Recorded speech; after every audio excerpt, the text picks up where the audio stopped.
सादर प्रणाम भक्तों। आज हम एक ऐसी सत्य घटना और पावन कथा श्रवण करेंगे जो इस विश्वास को और भी प्रगाढ़ कर देती है कि महादेव अपने भक्तों की पुकार कभी अनसुनी नहीं करते।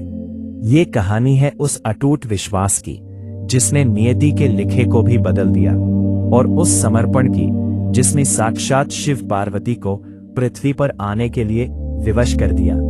जब जीवन के सारे रास्ते बंद हो जाते हैं और इंसान चारों ओर से दुखों से घिर जाता है, तब केवल एक ही शक्ति है जो हमारा हाथ थामती है, और वो है मेरे भोलेनाथ।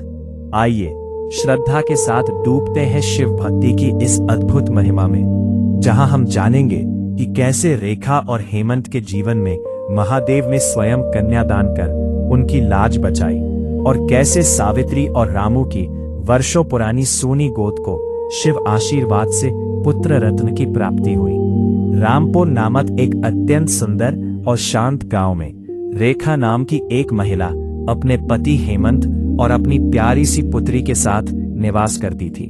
रेखा का व्यक्तित्व सादगी और धर्मपरायणता से भरा था।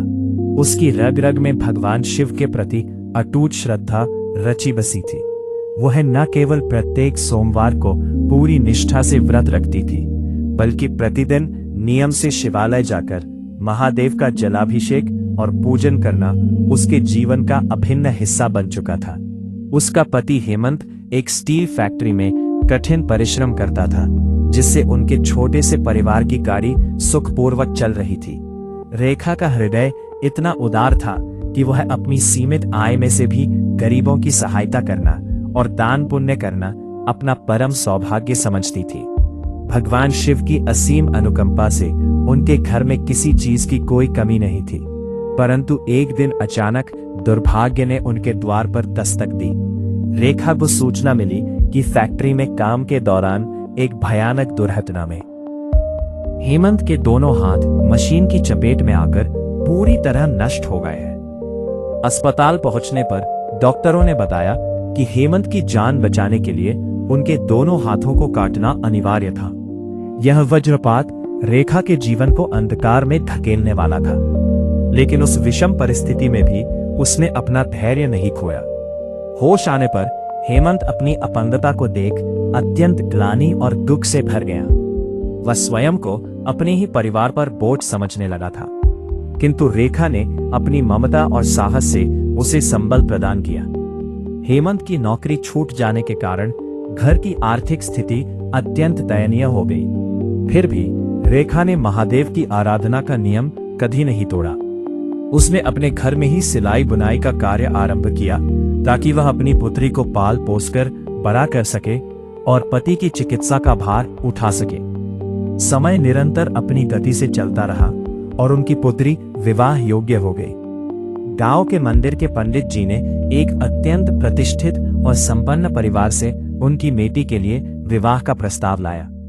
वे लोग बहुत बड़े कारोबारी थे, किंतु उन्हें किसी प्रकार के दहेज की लालसा नहीं थी। वे केवल रेखा की बेटी के सद्गुणों और संस्कारों के कारण यह रिश्ता करना चाहते थे।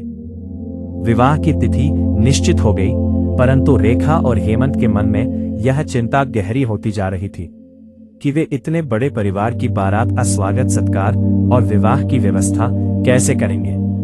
विवाह के दिन रेखा ने अत्यंत भावुक होकर भगवान शिव की प्रतिमा के सम्मुख आंसू बहाते हुए प्रार्थना की कि हे भोलेनाथ, आज मेरी भक्ति की मर्यादा आपके हाथ में है।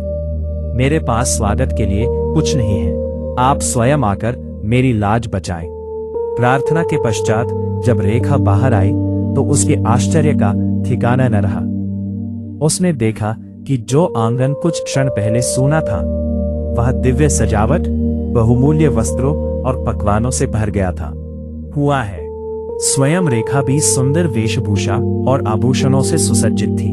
बारात का भव्य स्वागत हुआ, और जब कन्यादान का क्षण आया तब हेमंत अपने कटे हुए हाथों को देख विलाप करने लगा कि वह अपनी पुत्री का कन्यादान कैसे करेगा। उसी क्षण विवाह मंडप में साक्षात भगवान शिव और माता पार्वती दिव्य रूप में प्रकट हुए। उनकी उपस्थिति से समस्त ग्रामवासी मंत्रमुग्ध हो गए। महादेव ने स्वयं अपने कर कमलों से उनकी पुत्री का कन्यादान संपन्न किया और माता पार्वती ने रेखा के धैर्य से प्रसन्न होकर हेमंत के कटे हुए हाथों को पुनः पहले जैसा पूर्ण और स्वस्थ कर दिया। भगवान की इस अपार कृपा को देख रेखा और हेमंत का जीवन धन्य हो गया। इसी प्रकार की एक और चमत्कारी घटना एक अन्य गांव में रामू और सावित्री के साथ घटित हुई। रामू बाजार में घूम घूम कर फल बेचता था और सावित्री लोगों के पुराने और फटे कपड़े सिलकर घर के खर्च में हाथ बंटाती थी। उनका जीवन बहुत ही साधारण था, परंतु उन्हें एक ही टीस सालती थी कि उनके आंगन में किसी बालक की किलकारी नहीं गूंजी थी। सावित्री जब भी किसी अन्य महिला को अपने बच्चे के साथ देखती तो उसकी आंखों में आंसू भर आते। समाज के कुछ संकुचित विचारधारा वाले लोग उसे बांझ कहकर ताने देते, जिससे उसका हृदय छलनी हो जाता था। रामू हमेशा उसे ढांढस बंधाता और कहता कि जो ईश्वर की इच्छा होगी वही होगा। सावन का पवित्र महीना शुरू होने वाला था, तब सावित्री ने अपनी माता के घर जाने का निश्चय किया। वहां पहुंचकर उसने देखा कि उसकी भाभी और माता अत्यंत नियम और निष्ठा के साथ सावन सोमवार के व्रत रख रही है। सावित्री ने भी अपनी भाभी से उन व्रतों की सरल विधि पूछी। उसकी भाभी ने बताया कि महादेव तो बड़े भोले हैं, वे केवल सच्चे प्रेम और विश्वास के भूखे हैं। संकल्प लिया कि वे पूरे सावन मास तक निराहार रहकर शिव जी की सेवा करेंगे। उनकी इस कठोर तपस्या और निष्ठा ने स्वर्ग में हलचल पैदा कर दी। माता पार्वती ने महादेव से विनती की कि प्रभु, ये दंपत्ति आपके दर्शनों की अभिलाषा में स्वयं को तपा रहे हैं, आपको इनकी मनोकामना अवश्य पूर्ण करनी चाहिए। तभी देवर्षि नारद वहां आए और उन्होंने महादेव के भक्तों की परीक्षा लेने का प्रस्ताव रखा। नारद मुनि एक अत्यंत प्रभावशाली तपस्वी का रूप धरकर पृथ्वी पर आए और रामू व सावित्री का मार्ग रोका। उन्होंने कहा कि तुम उस वैरागी की पूजा में समय क्यों नष्ट कर रहे हो? मेरी शरण में आओ, मैं अपनी शक्तियों से तुम्हें संतान सुख दूंगा। परंतु रामू और सावित्री ने हाथ जोड़कर विनम्रता पूर्वक कहा कि ऋषिवर, हमें केवल हमारे महादेव पर विश्वास है। यदि वे देना चाहेंगे तो पत्थर से भी संतान दे सकते हैं, और यदि उनकी मर्जी नहीं है तो हम किसी अन्य के द्वार पर नहीं झुकेंगे। उनके इस अडिग विश्वास को देख देवर्षि नारद अत्यंत प्रसन्न हुए और उन्होंने अपना वास्तविक रूप प्रकट किया। देखते ही देखते मंदिर का गर्भगृह दिव्य प्रकाश से भर गया और स्वयं भगवान शिव और माता पार्वती ने उन्हें साक्षात दर्शन दिए। महादेव ने उनके मस्तक पर हाथ रखकर आशीर्वाद दिया कि शीघ्र ही तुम्हारे घर एक प्रतापी और शिव भक्त पुत्र का जन्म होगा। कुछ समय पश्चात सावित्री ने एक अत्यंत सुंदर बालक को जन्म दिया, जिसका नाम शंभु रखा गया। इस प्रकार ये दोनों ही वृत्तांत हमें यह शिक्षा देते हैं कि जीवन में चाहे कितनी ही बड़ी विपत्ति आ जाए या संसार साथ छोड़ दे, यदि हमारा विश्वास ईश्वर पर बना रहता है तो वे स्वयं हमारे जीवन की नैया को पार लगाते हैं। जो मनुष्य सुख और दुख दोनों में समान भाव से महादेव की शरण में रहता है, उसके जीवन में कभी कोई अभाव नहीं रहता। रामू और सावित्री का पूरा परिवार अब शिव भक्ति के प्रचार प्रसार में जुट गया। गांव के वे लोग जो पहले सावित्री का उपहास करते थे, अब उसके चरणों की धूल लेने को आतुर रहते थे। रामू ने अपने फलों के व्यवसाय में भी ईमानदारी का मार्ग अपनाया और भगवान की कृपा से उसका छोटा सा काम एक बड़े व्यापार में बदल गया। शंभु जैसे जैसे बड़ा हुआ, उसकी बुद्धि और भक्ति की चर्चा दूर दूर तक होने लगी। वो प्रतिदिन अपनी माता के साथ शिवालय जाता और वहां आए हुए वृद्धों और रोगियों की सेवा करता। गांव में जब कभी सूखा पड़ता या कोई बीमारी फैलती तो पूरा गांव मिलकर महादेव का रुद्राभिषेक करता और रामू सावित्री उस अनुष्ठान का नेतृत्व करते। उनके जीवन की यह कहानी आने वाली पीढ़ियों के लिए एक मिसाल बन गई कि ईश्वर देर कर सकते हैं पर अंधेर कभी नहीं करते। रेखा और हेमंत के घर में भी अब खुशियां स्थायी रूप से बस चुकी थी। उनकी बेटी अपने ससुराल में बहुत सुखी थी और समय समय पर अपने माता पिता की सेवा करने गांव आती रहती थी। हेमंत के हाथ ठीक होने के बाद उसने फिर से मेहनत शुरू की और अपनी पत्नी रेखा के सिलाई के काम को एक छोटे उद्योग का रूप दिया। उनके पास अब वैभव की कोई कमी नहीं थी, लेकिन उनका मन आज भी उसी सादगी के साथ शिव चरणों में लगा रहता था। इन दोनों कहानियों का अंत केवल एक संदेश पर होता है कि श्रद्धा में वह शक्ति है जो स्वयं नियति के लेख को भी बदलने का सामर्थ्य रखती है। महादेव की करुणा अपरंपार है और जो भक्त निस्वार्थ भाव से उन्हें पुकारता है वे उसकी पुकार कभी अनसुनी नहीं करते।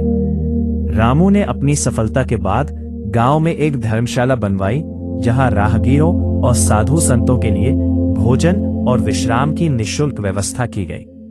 शंभू ने बड़ा होकर गांव में ही एक पाठशाला खोली जहां वह बच्चों को शिक्षा के साथ साथ संस्कारों का पाठ भी पढ़ाने लगा। उधर हेमंत और रेखा ने मिलकर एक ऐसा केंद्र बनाया जहां शरीर से अक्षम लोगों को रोजगार का प्रशिक्षण दिया जाता था। उनके जीवन का हर क्षण अब दूसरों की भलाई में बीतने लगा। सावन के हर सोमवार को पूरा गांव उस भव्य उत्सव का गवाह बनता था, जब रामू और हेमंत के परिवार मिलकर महादेव की विशेष पूजा अर्चना करते थे। ये भक्ति केवल मंदिर की मूर्तियों तक सीमित नहीं थी, बल्कि उनके कर्मों में भी झलकती थी। लोग दूर दराज के इलाकों से उनकी कहानी सुनने और उनके दर्शन करने आने लगे। प्रकृति भी जैसे उनकी भक्ति पर मुग्ध थी, क्योंकि उस गांव में कभी फसलों की कमी नहीं हुई और ना ही कभी कोई बड़ी विपदा आई। ये विश्वास कि ईश्वर सदैव हमारे साथ है उस गांव की हवाओं में घुल गया था। हेमंत और रेखा की बेटी के घर जब नन्हा पौत्र आया तो उसका नाम भी उन्होंने शिव ही रखा। इस प्रकार पीढ़ी दर पीढ़ी उनकी यह गौरव गाथा चलती रही। अंततः यह कथा हमें यही स्मरण कराती है कि बाहरी सुंदरता और धन दौलत क्षणभंगुर है, परंतु ईश्वर के प्रति निश्चल प्रेम और मानवता की सेवा ही वह धन है जो इस लोक और परलोक दोनों में कल्याणकारी सिद्ध होता है। महादेव की कृपा उस जल की भांति है जो हर पात्र में समा जाती है, बस पात्र का शुद्ध होना आवश्यक है। जो भी भक्त इन कथाओं को सुनता या पढ़ता है उसके भीतर भी ईश्वर के प्रति वैसी ही अटूट निष्ठा जागृत होती है और वह जीवन के हर अंधकार से लड़ने का साहस प्राप्त करता है। ओम नमः शिवाय के जाप के साथ ही उनका जीवन मंगलमय हो गया। भक्तों, रेखा और सावित्री की ये पावन कथाएं हमें यह सिखाती है कि ईश्वर की न्याय प्रणाली में देर हो सकती है पर अंधेर कभी नहीं। चाहे हेमंत के कटे हुए हाथों का फिर से जुड़ना हो या सावित्री की सोनी गोद का भरना, ये सब केवल चमत्कार नहीं बल्कि उनके अटूट धैर्य और निस्वार्थ भक्ति का प्रतिफल है। महादेव तो इतने भोले हैं कि वे केवल एक लोटा जल और सच्ची पुकार पर ही दौड़ चले आते हैं। यदि आपके जीवन में भी कभी घोर अंधकार आए तो घबराइए मत, बस अपना सर्वस्व उस नीलकंठ के चरणों में समर्पित कर दीजिए, क्योंकि जो सबका साथ छोड़ देते हैं उनका साथ मेरे शिव शंभू थाम लेते हैं। आशा है कि शिव भक्ति की इस अमृत वर्षा ने आपके हृदय को भी शांति और सकारात्मकता से भर दिया होगा। महादेव की कृपा आप सभी पर सदा बनी रहे। प्रेम से बोलिए हर हर महादेव।